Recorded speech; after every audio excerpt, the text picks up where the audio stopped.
and my friend who was hosting me invited me to go hang out at the beach near where she works if I had time. I said I'd like to do that. My main goal was to go to court, get a court case initiated, and then possibly change the starter in my van and go to the beach.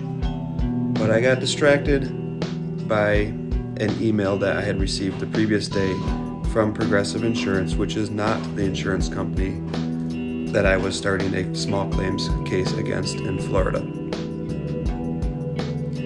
I came up with what I felt was a pretty good response to the email, trying to keep it straightforward, right to the facts, but stay firm on the fact that Progressive did need to submit filings for my business last year, my commercial shipping business, and they did not do so.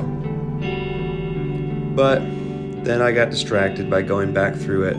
I was really bothered by what she wrote when she said the FMCSA does not cancel businesses because of errors in punctuation or capitalization.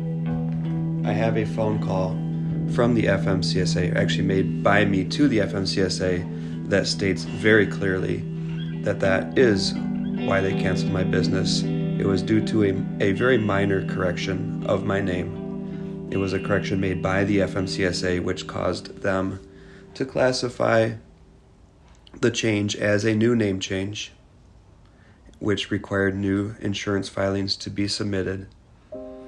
I informed Progressive over the course of the month of time in which they had to submit those filings that they needed to be submitted, and they didn't do it for precisely the same reason that this person is still giving me a hard time about it, because they said it simply wasn't needed.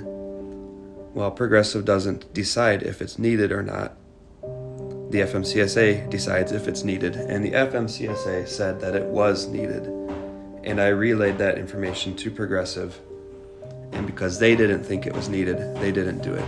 That caused me to be shut down after paying $19,000 to Progressive, and they still billed me another $4,000 afterwards, which I refused to pay. When I refused to pay that, they canceled my insurance policy indefinitely, or permanently, I should say. And as a result, I was shut down again by the FMCSA after having been reinstated. Finally, when I repurchased a different insurance policy from Progressive this year, they canceled that policy once they connected the dots and realized that I had had this previous dispute with them, resulting in what they say is an outstanding balance to their business. Obviously, this is a very frustrating situation, and I spent a lot of time thinking about how I was going to go about making it exceptionally clear to this representative that my business was put out of service because new filings were needed and were requested and had not been submitted. But the fact is, as I look back over the emails that I had already sent, this being just one of them, that I have already made that point exceedingly clear many times. I have laid it out, giving all of the dates, all of the facts, all of the information, every detail. And it looks a little bit excessive when I go back through it, but the fact is that when I tried to say it without being aggressive, without being redundant, without being extremely direct and laying everything out point by point, I didn't get anywhere. And it turns out that even when I did do all of that, I still didn't get anywhere. So it seems that they simply do not want to acknowledge fault, no matter how glaringly obvious it is, and that nothing I do will probably make a difference. But I would like to send the video of the FMCSA representative telling me why my business was shut down, because I do not want anyone at Progressive to have the ability to say in any way or form that they were not made completely aware or that they had any excuse not to know what happened. As I got distracted by all of this, the day started to slip away, and it was almost noon by the time I even headed to the courthouse in Miami to start the case on something completely different. Ironically, also against an insurance company, this one, an insurance company that did not pay what I feel was a claim they should rightfully have paid. But the bigger problem was that when I called them about it, they told me for 2 years that they had nothing to do with making the decision about whether the claim was paid or not.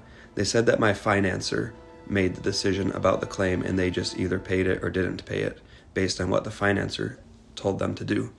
That didn't make any sense to me, and when I called the financer, which was Credit Acceptance Corporation, they said that they don't make the decision, the insurance company makes the decision.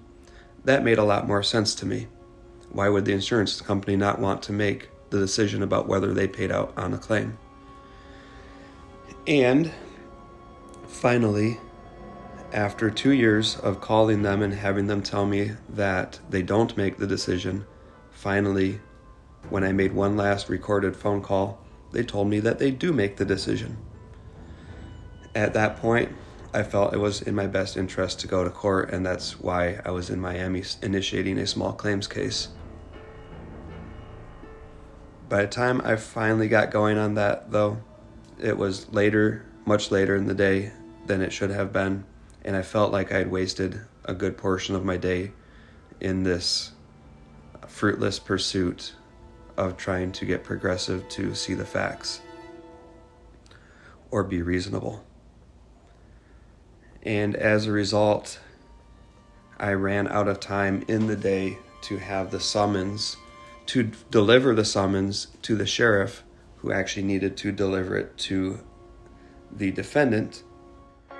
Basically, there is an additional complication in that the defendant has a process server, which is somebody appointed to receive this paperwork for them, and they are in yet a completely different county, meaning that the sheriff of that county has to be the one to deliver it.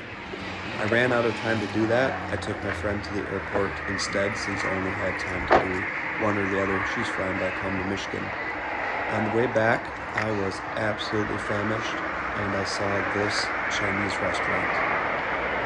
I had a feeling it was going to be some really good Chinese food. It took them almost 20 minutes to make my order, which was for spicy Szechuan chicken, but they did not disappoint. They took me very seriously when I said that I wanted the chicken to be spicy. I got back late again, very tired, and had a bedtime snack of extremely spicy Szechuan chicken.